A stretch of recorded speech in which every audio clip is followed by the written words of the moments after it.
Welcome everybody to this session.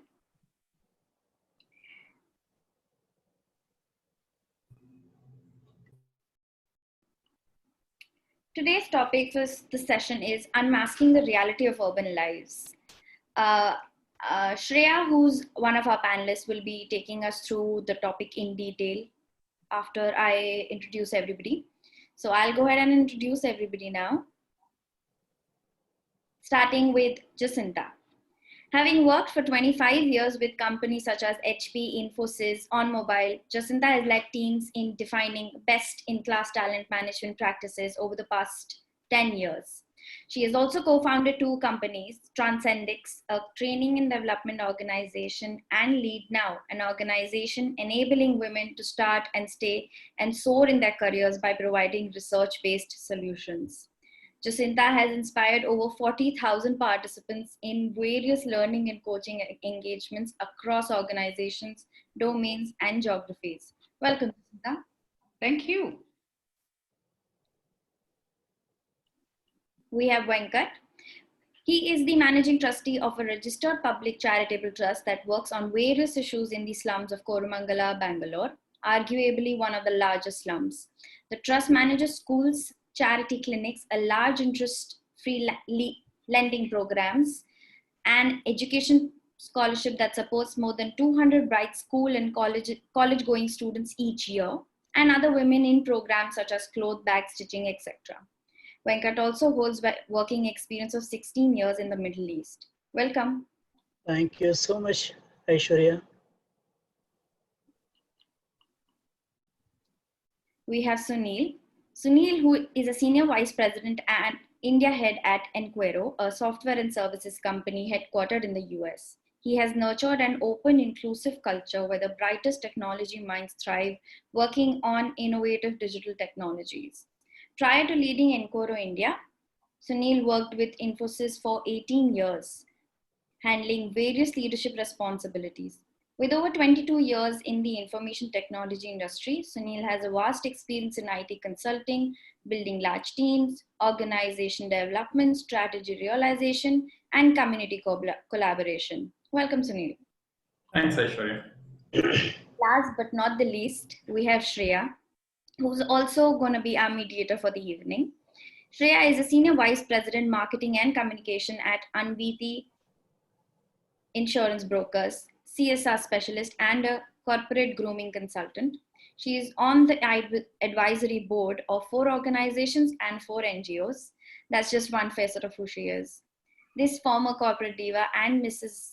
India Universe 2017 also dabbles in activism, dance, theater, poetry, blogging, modeling, and acting. She considers herself an earth warrior and is an event anchor and trainer. Welcome, Shreya, and over to you. Thank you so much, Aishwarya. I think as we have more people joining in, let me start with saying the last 6 months is a reality. We don't need to rehash what everybody's been going through. But what I think I have the privilege today and honor today of doing is to speak with 3 individuals who have taken and made this opportunity into something far larger than themselves. Community change is not something you can do single-handedly, or that's the myth that exists that they are going to debunk today. You know, privilege often pushes you to a blind spot that makes the obvious often stay hidden. We saw what happened with the migrant lives that happened within our own country. We saw what happened with the Black Lives Matter campaign that went on, that spoke about the issues that the world is trying to deal with and dabble with. But of course, it's important to remember that understanding the lives of our community and understanding what can be done is something that all 3 of these individuals have actually managed to do in the course of the pandemic. So I'm going to start, Jassi, I'm going to start with you, and I'm going to ask you to open and give us your opening notes, and then I'll come to you, Venkat, and then to you, Sunil, and then we'll swap this around for the next round. Thanks, Shreya, and it's an absolute honor to be here, but even bigger honor, I think, to be in the same frame along with Venkat. I genuinely think he's an inspiration. And of course, Sunil, who to me represents the best of what I have seen in the corporate world. And Sunil and I go a long way back, from infant to where we are today. And Shreya, of course, I don't even have to say, because then it will take the entire 1 hour that we have here. So as part of my opening remarks for today, one of my friends always says, every interaction is an opportunity. And for me, this is not just about an interaction, it's beyond that. But COVID, to a large extent, was an unplanned, unintended event which got turned into an opportunity by people who I thought were willing to collaborate, to move from the space of mind-numbing fear to really saying, how do I respond with humanity to what was emerging in front of us, at the same time looking all around us and saying, how do I do this by also being safe? And I think that was really the challenge. How do you remain safe and yet serve communities which were struggling at this point in time? Now, I really felt this was such a big question. And I know Venkat and I shared this massive distribution effort in grocery distribution for many families, not just the migrant communities. And, Venkat has worked in very large communities of financially under-resourced. I realized we had to battle the fear every day. So in my opening remarks, the first thing that I want to say is, sometimes I felt common sense was overrated, but to play safe, we always had to rely on common sense. And so we did our masks, we did our gloves, we did all of those things. Yet there was one rule we broke, which was work together. I know amongst the 60 volunteers we had working across shifts in a makeshift Kalyan Mandap that we hired, and Kalyan Mandap is really a wedding chowdhury in India. We really had a bunch of people, in the age range of 7 to almost 70 plus, coming together with one intention: to be able to contribute their bit. So to me, it was really the bit about coming together of humanity to respond to what was really becoming a crisis which was unimaginable, while dealing with a crisis of your own survival. To me, I don't think the human race has shown greater propensity to be human, now rather than any other time that I have seen. The last bit is really in my own space of work, where we worked with girls, and 500 of them. Venkat always calls that he's a daughter of, if I'm right, 15 daughters. 16. Okay, Venkat, I beat you to the number, and I'm going to beat the line. I claim to be the mother of 550 daughters, and I have been working with them from last year. And I can tell you, it's astounding when these kids embrace technology with the meager resources they have, reach out to you, not just for asking for help, but to share their presence on this earth. So I must share something that one of the young kids sent to me last week. She said, I miss the school, I miss the lessons, but above all, I miss your hugs. So I think in so many ways, this world has taught us how to live away, but it's also nudging us and pushing us to believe that each one of us is playing such an important role in reimagining the world more beautiful and enabling those who need us to be there as human beings more than anything else. I think to me, those were the two significant learnings, takeaways as we battled through COVID. With that, I hand it back to you, Shreya. Thank you, Jessie. I think that she's not the only one missing your hugs, for sure. Venkat, I'm going to pass the baton over to you and ask you to share your thoughts and kickstart this conversation. Yes, so thanks Aishwarya and thanks Shreya. Jessie, what a wonderful introduction to the program. So the last 6 months have been extraordinary. The world hasn't seen, heard, not much less experienced any challenge like this. So a response to an unprecedented challenge like this, say a governmental response, can only be by most of us considered to be wanting. But today, I will not get into the discussion of whether the government did enough or not, whether much more could have been done.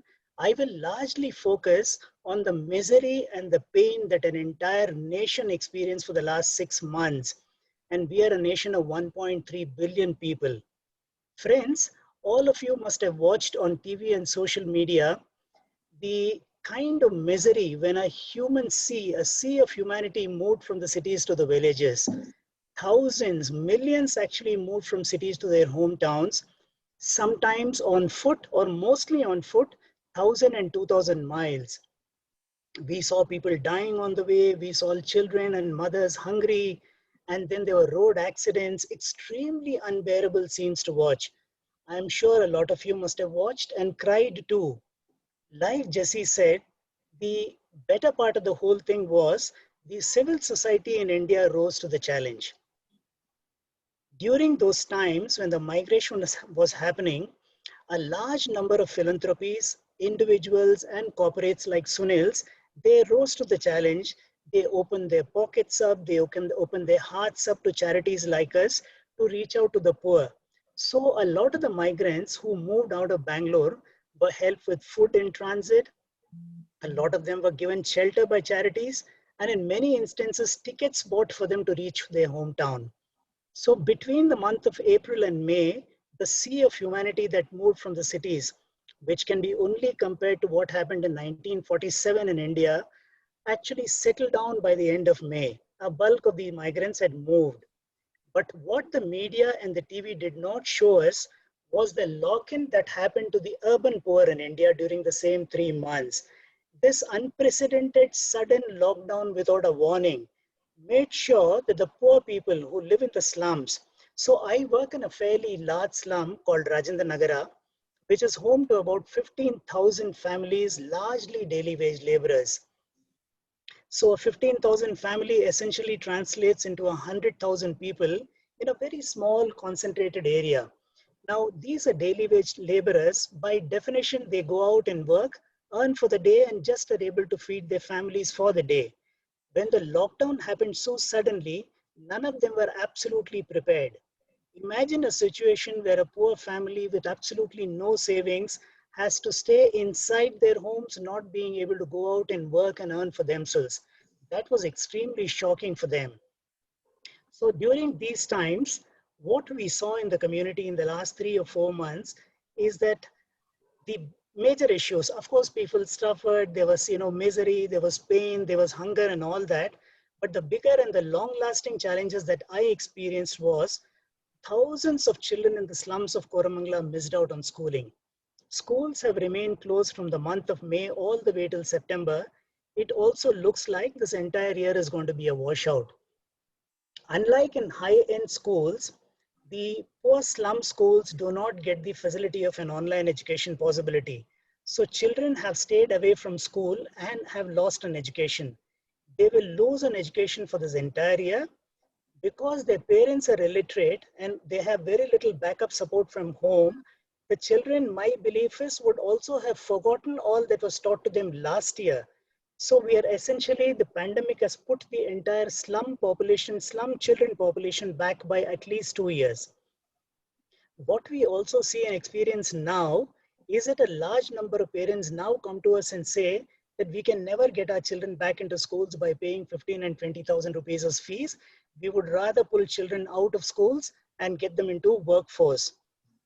So that kind of damage that the pandemic has caused is simply unquantifiable. It's impossible to quantify the loss that the country has, incurred because of the pandemic. More importantly, we also see a large number of senior citizens who are, say, chronic sickness, patients, their sugar cases and blood pressure cases. They have not had medicines for the last 3 to 4 months. Their children who would have generally bought them medicines can't afford to buy them medicines anymore. So there are people who are actually living with sicknesses without having had medicines. This again is an irreparable damage that's happening to the senior citizens in the community. So as all this is happening and the lockdown opened up after 3 or 4 months, I saw that the jobs were not coming back. The poor families who would now want to go out and work have very little opportunities. There are jobs available for 1 or 2 days in a week right now. An average auto driver who used to earn 600 to 700 rupees a month is now earning 50 rupees a day. the handcart pushers, the vegetable vendors, the fruit vendors, the trinket jewelry seller, chai walas, all their businesses have completely shut down. And in the slums, when a small business shuts down, it's extremely difficult for them to bring back capital in and re-establish businesses. So things are extremely difficult. But my fear also is that when frustration sets in, all kinds of wrong things can happen.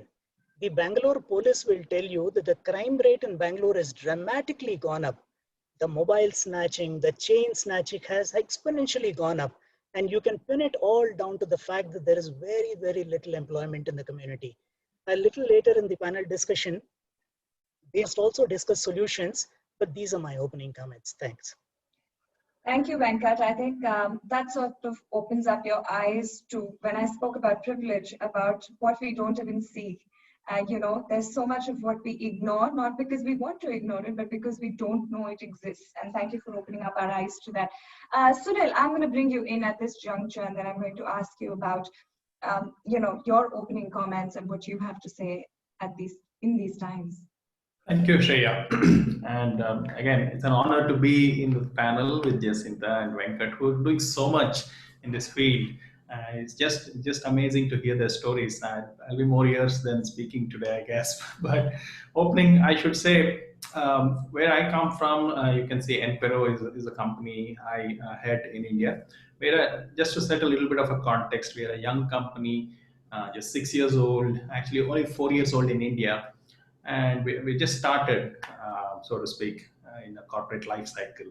And good fortunes, we're doing well. We grew to about 500 people, but we never thought at the beginning of 2020 that we will be here towards the end of 2020, that it almost shook the confidence of a lot of small companies and startups.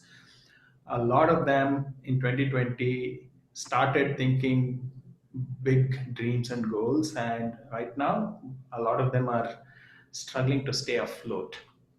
Okay, fortunately we are in a slightly better position. We didn't have to go through that struggle. However, the what started unfolding at the beginning of the year was two things that as a company we had to think about. One is, are we going to survive all this? Are we going to thrive? And how are we going to do as a business?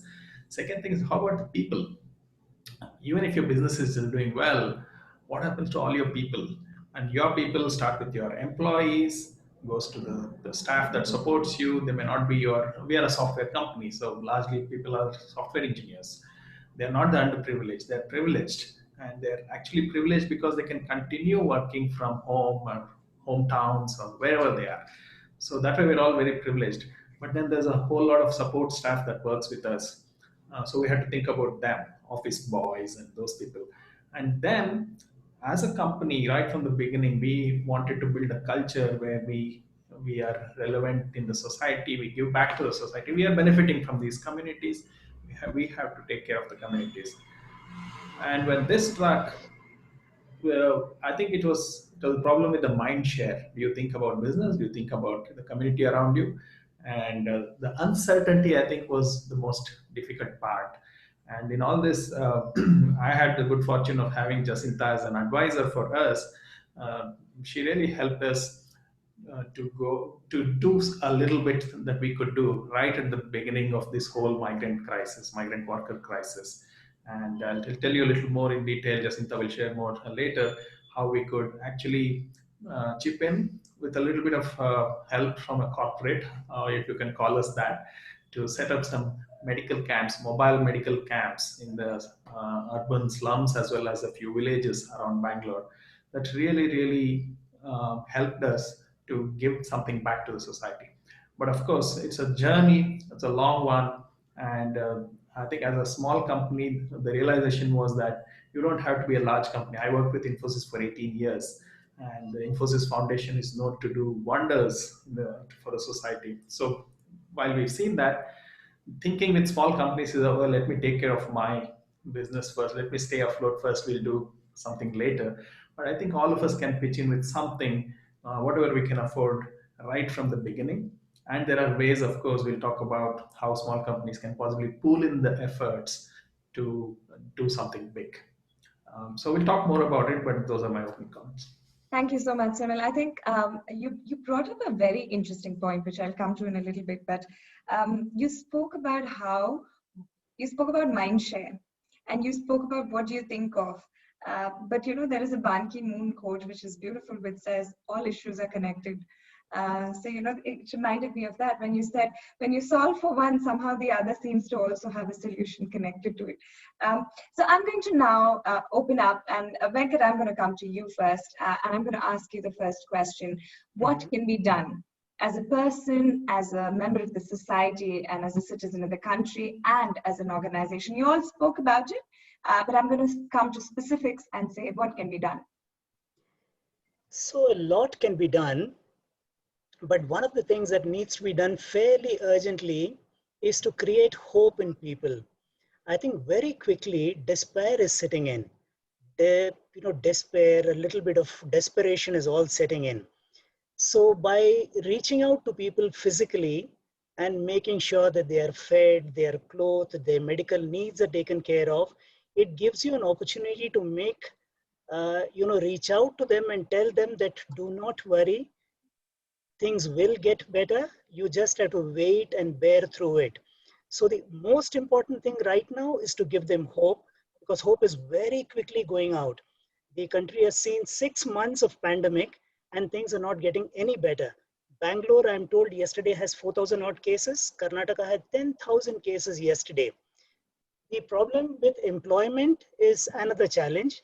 We need to skill people to make sure that they are employable in the current situation, but that's a long-term challenge. The immediate challenge, of course, is to make sure that children get into schools, people are nourished, mothers have milk for their children, senior citizens have medicines, but above all, make sure that they believe that things are not going to last forever and things will get better soon. Right. Sunil, I'll bring you in here, and Jesse, I'll come to you next. You spoke about it, but again, in context of what can be done as a person, as a part of society, as an organization. Yeah. So I think as organizations, I'm sure all organizations want to do something, but I guess many of them do not know how to go about and do what to do. Giving away money is possibly the easy part. Most organizations would have some money to spare, but then what, right? So finding a good channel to channelize your money as well as your efforts. If you think about it today, the millennial workforce, they're not happy just giving away money. They want to be involved. They want meaning at their workplace. They want to be associated with an employer who gives them purpose. So a company which stands for a purpose, and that is something that is no more a choice for corporates, big or small. We need to do it, and people want to help. So we have to find ways, facilitate, work with organizations like Venkat's and Jacinta's who can help us channelize our funding as well as our efforts to go and actually help those in need. So, for example, for Enquero, we have set up our flagship CSR program as Education for the Girl Child, and that will be our ongoing initiative.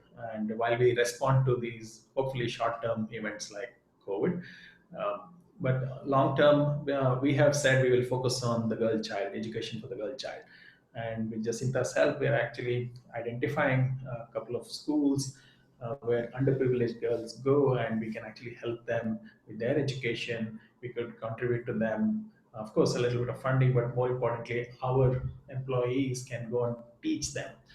And I think those are the kind of things that really excites us, motivates us, and like we said, Enquero cares, and that is not just a poster there. That's something all of us want to feel about, and have our employees participate in that. The smile that lit up your eyes when you said Enquero cares totally, and the logo behind you that we can see.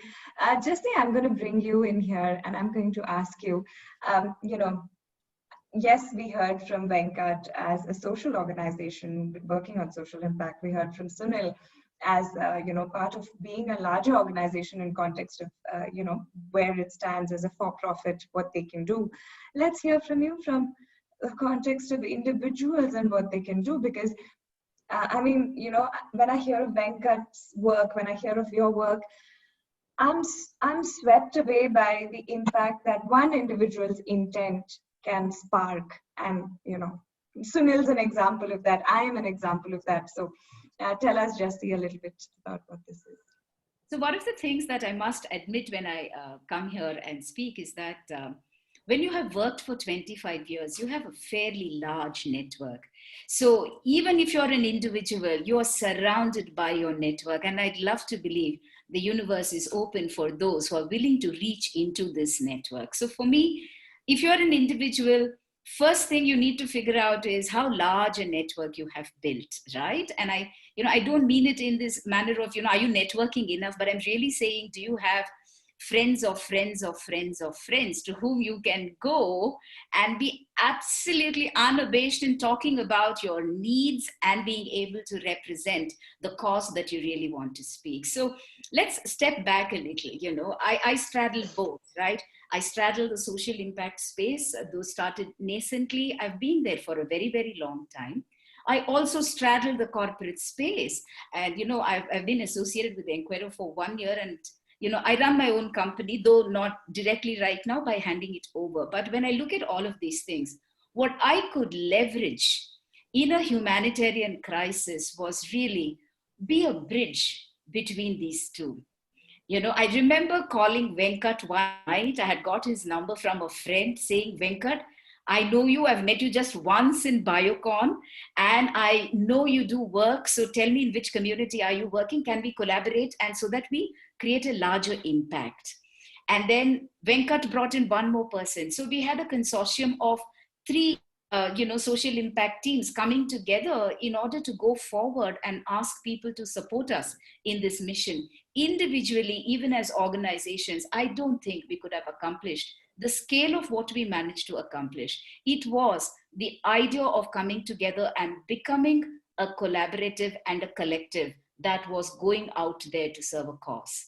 At the same time, I looked at Sunil and Enquero. Sunil and the team always tells me about the fact that this is a small young company, and this is the way I define it for anyone whom I meet: a small company in size, large in heart, young in age, and extremely evolved in terms of its leadership and footprint. I truly believe that.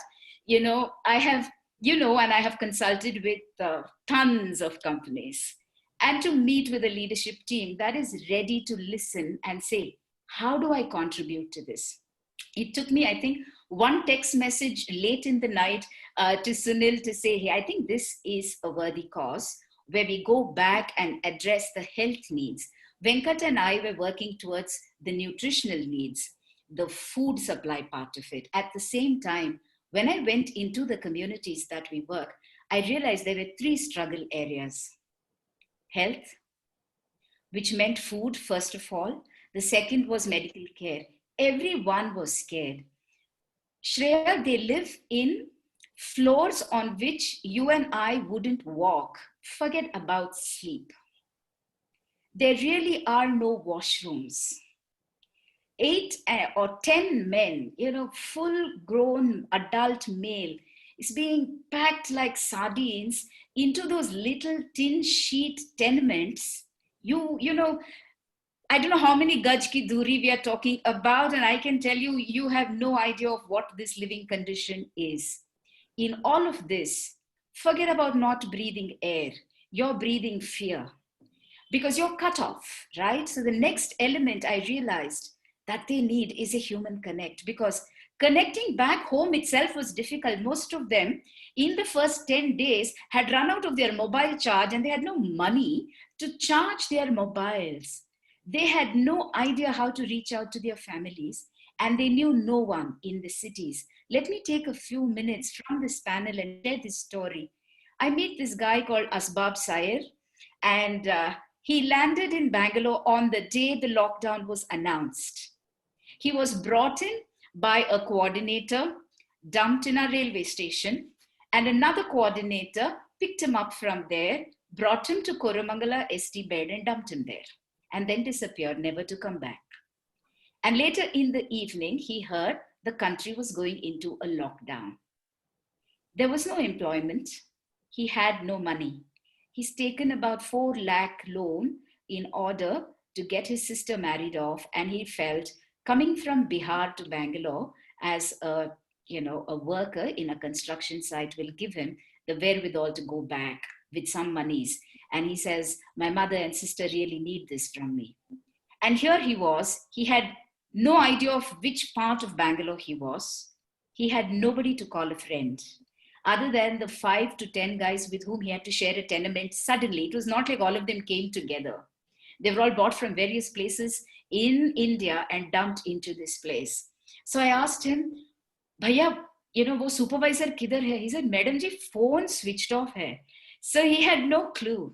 And the construction site, which was supposed to pick their, up as the labor community, wasn't there.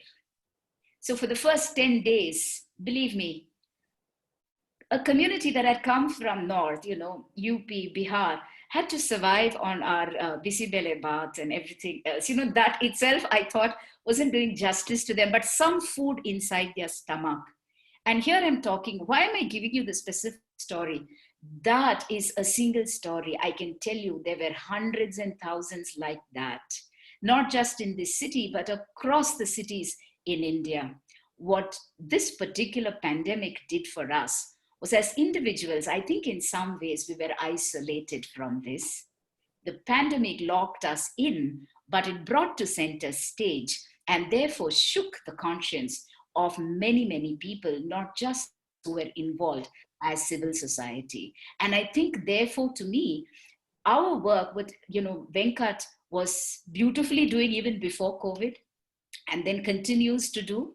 And what I started to do added that much more meaning, because there were just people coming from all walks of life and telling, I will be here. And these individuals are people who had nothing to get from this other than the fact that they felt it was their duty to contribute. I remember 3 old gentlemen, I think in their 60s or 70s, coming one evening when Venkat and I would always give a small break from packing with 2 bags of grapes for us. And the 3 gentlemen said, we've seen you guys working so hard, virtually like 15 hours a day. All that we could do was get you these grapes. And one of the gentlemen very patiently explains to me, saying, Madam, saltwater washed grapes, huh? So don't worry, I'm sure there is no COVID.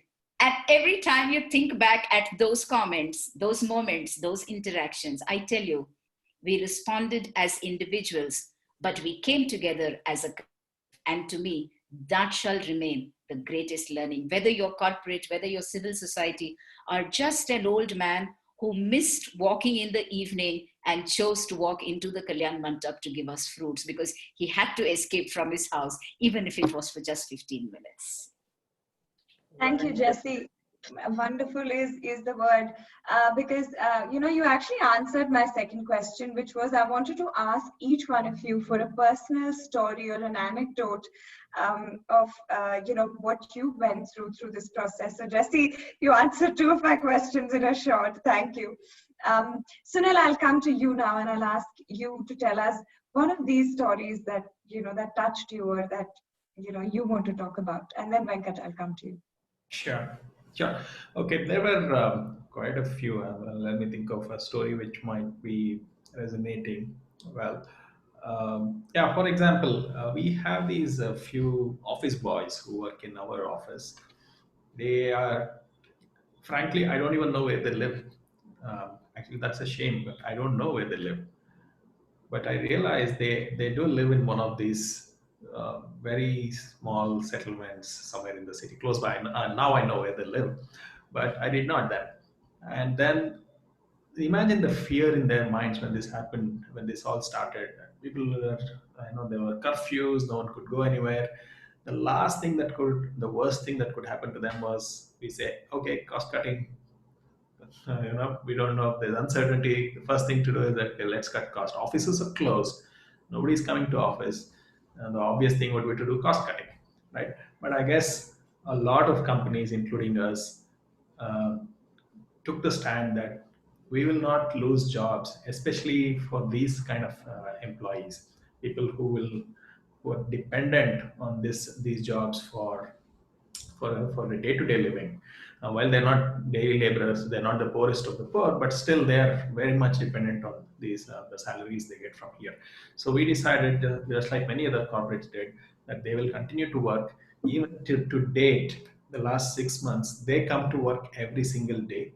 Once in a while, I go visit them in office.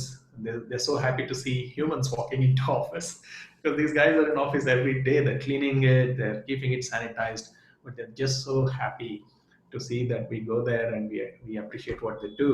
And they're just so happy that there is a workplace for them to come to every day. And that's possibly a good place to be in for them the whole day. It's a sanitized, a good place to spend their day as well. So that's a story which I thought really shows that there are people all around you. If you want to do a little bit, you don't have to look very far. And there are so many stories like that. I mean, we have a gardener there was this car wash, right? In Bangalore, it's quite common for people to have somebody come wash your car. You're not using your cars anymore. Why do you need a car wash?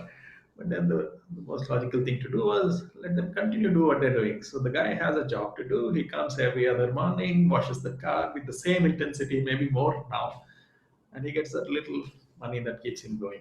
So those are things that happen all around us, which I think a lot of people supported a lot of such workers through this pandemic. That was very nice to see. Yeah. Yes, Venkat, I'll bring you in here, and I would love to hear a personal story from these times from you as well. So like Jesse said and Sunil said, there are lots and lots of stories, but the one that touched me most was taking it forward from what Jesse said. The community that I work in is extremely large. 15,000 families is a huge community, 100,000 people. So when the pandemic hit and people could not come out and make their own living, we had to reach groceries to their homes. But 15,000 homes to reach groceries is a massive exercise. One thing is to raise that kind of funds, but luckily funds were available, Jesse, if you remember those times. People were willing to give us money. So we decided to reach the groceries home. But do you know what kind of a volunteer base that you require to reach home so many grocery kits? The packing itself is a massive exercise. So in the slum, like what we did in the Mangala Kalyana Mantapa, we had a team from the community, people that I never knew. These were housewives, these were young people, these were women, children, they all came together, and there was always this fear of corona. And unlike in the Kalyana Mantapa, the slum doesn't have that kind of space. They all got themselves into a room and started bringing the groceries in, packing, giving out. So we had a team that went around giving tokens to each of the homes. Then there was another team that distributed the groceries and collected the token. And I realized at the end of the 2 months that this worked like a precision clockwork. None of them were trained.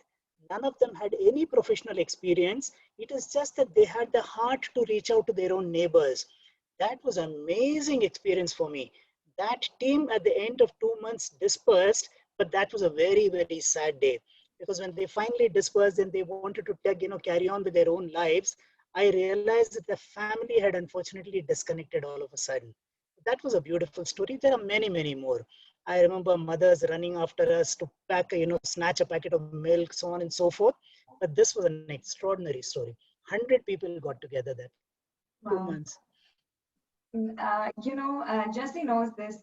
When we were locked down, I was locked down in Coorg, and we had about 100 of the spaces workers with us. And I remember how much of anxiety they were in, not that they were addressing it, not that they were talking about it, but you can see it in the body language, you can see it in the eyes.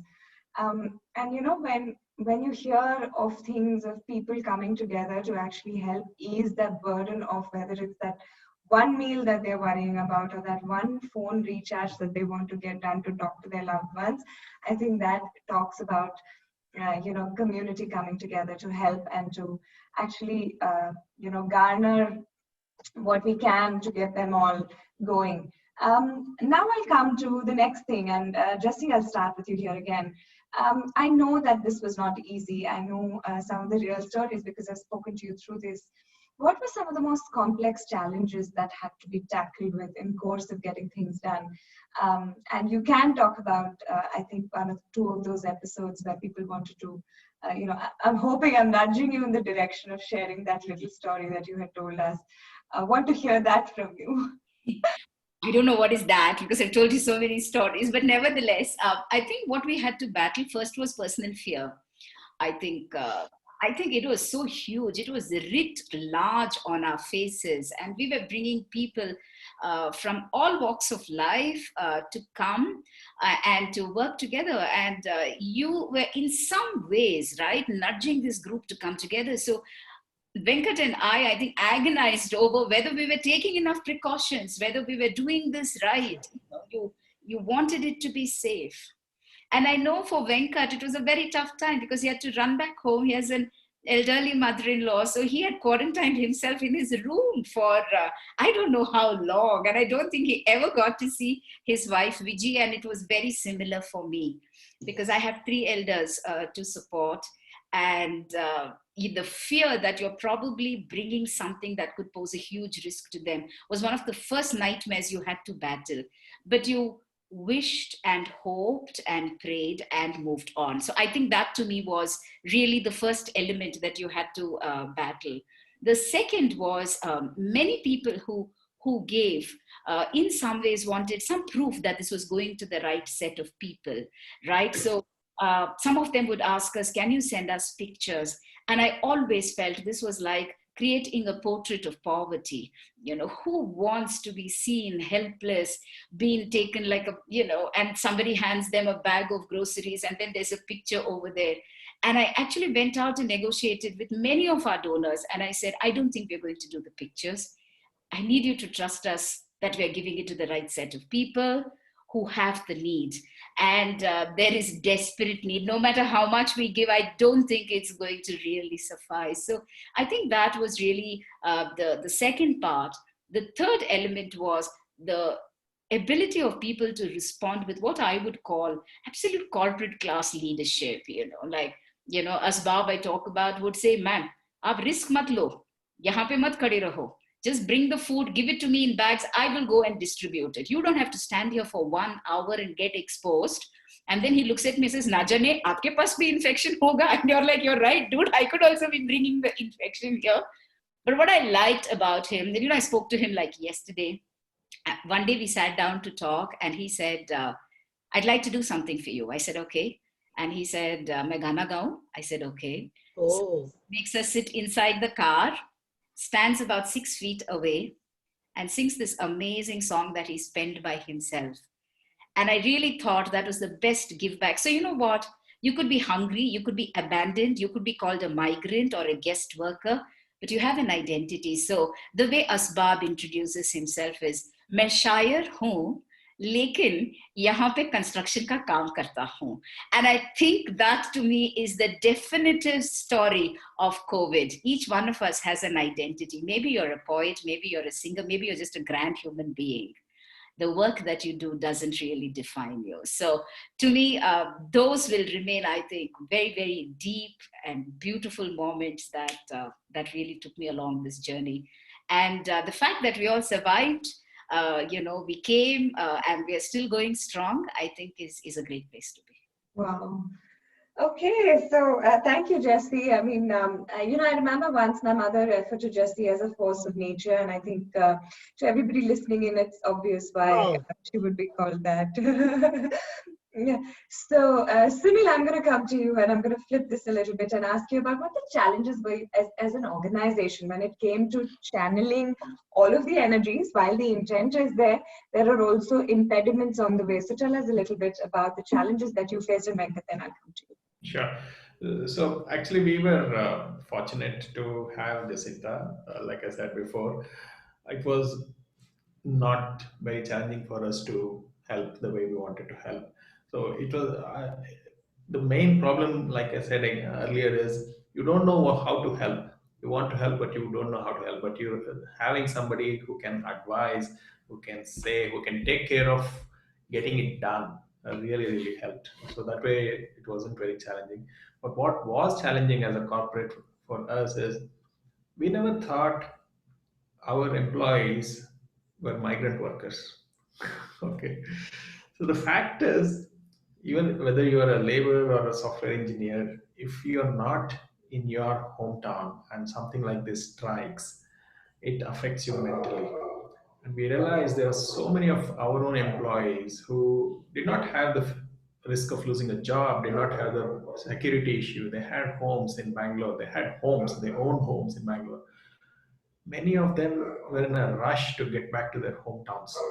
Even when there were no flights, there were no trains. I know two of them who took the Shramik trains to get back to their hometowns. It was not meant for them, but they still did. Such was the desperation. That kind of a desperation, it really troubled us to think, where is this going? If it can disturb well off people like this and who just want to mentally be peaceful, taking all the risk just to get back to their hometowns, what might be happening to the people who are not so fortunate? Right? It Very was true. really, really disturbing.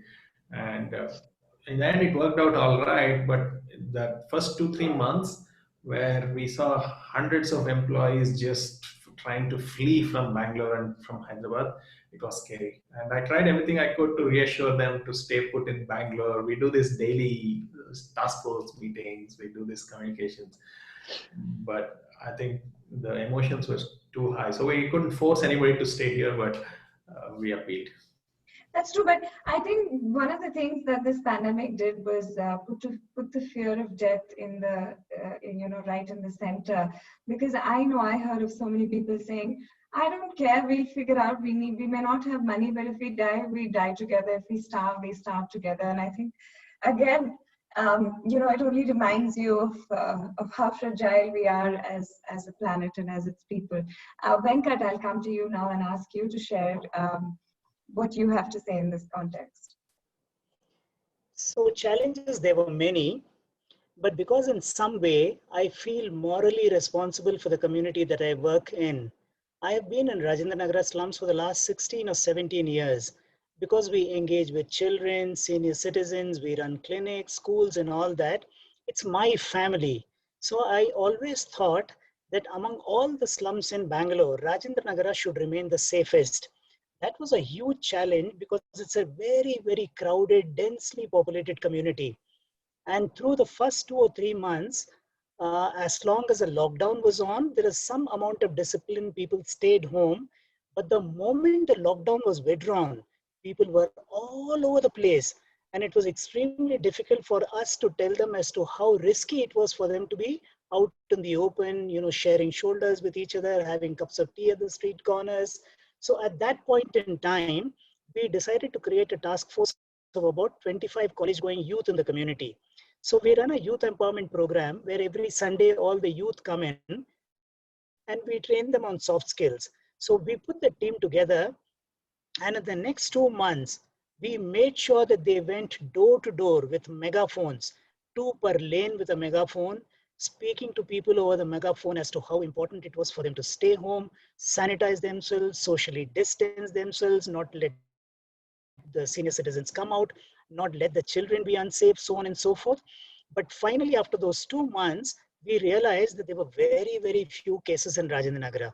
So the challenge was huge, but the team and the community came, up to the challenge and we succeeded. That was my biggest challenge.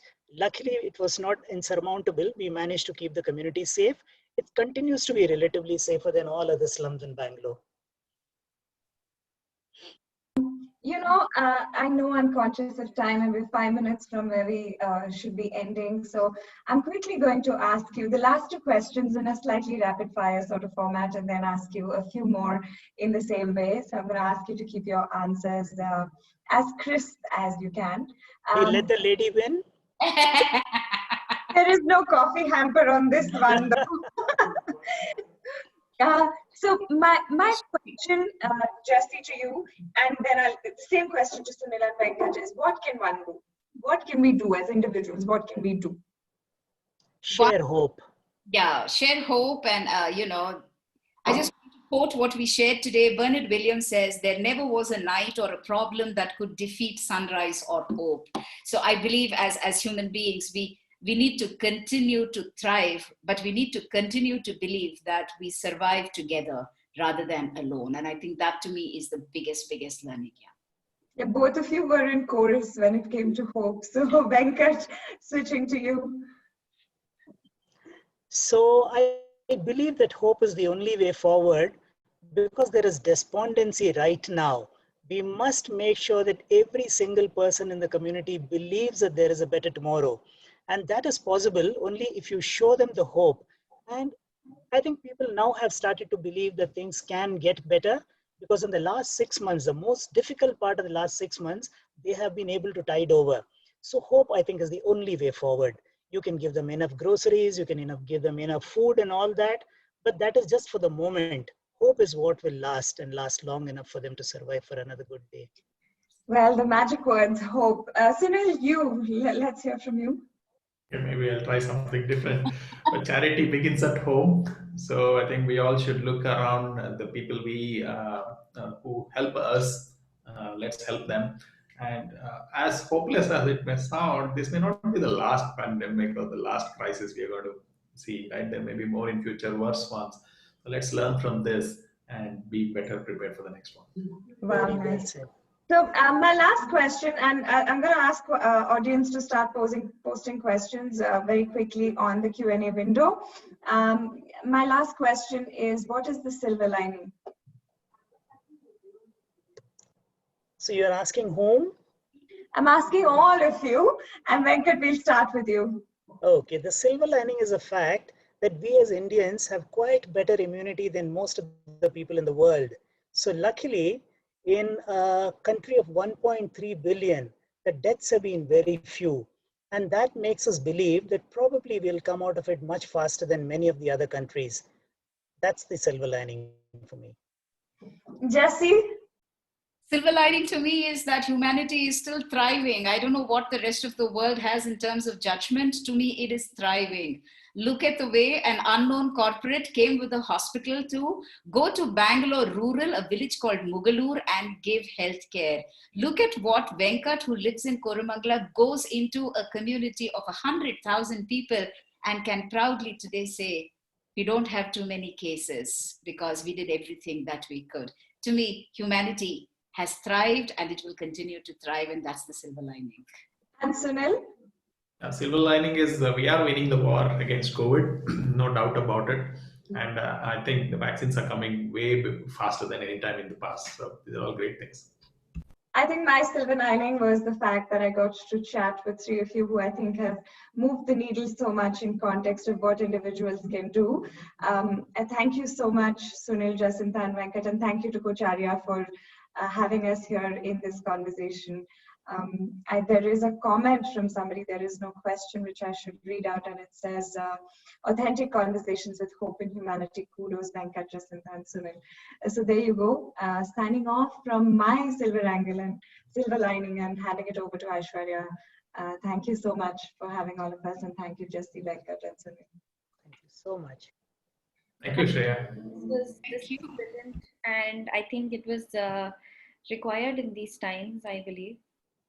Thank you everybody for taking out the time and sharing your thoughts and views and experiences and making this a great evening and a great session.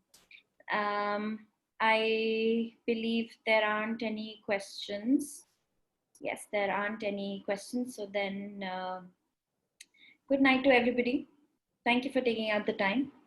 Thank you so much. Thank you for being here. Thanks all of you. God bless all of you. Thank you so much. Jacinta and Sunil, Shreya and Aishwarya, wonderful having spent some time with you. Thank you. Sometimes Thank you. Done. Thanks, Venkat. Sunil, we will catch up. Done. Thank you, everybody. Bye, everyone. See you. Bye. Bye.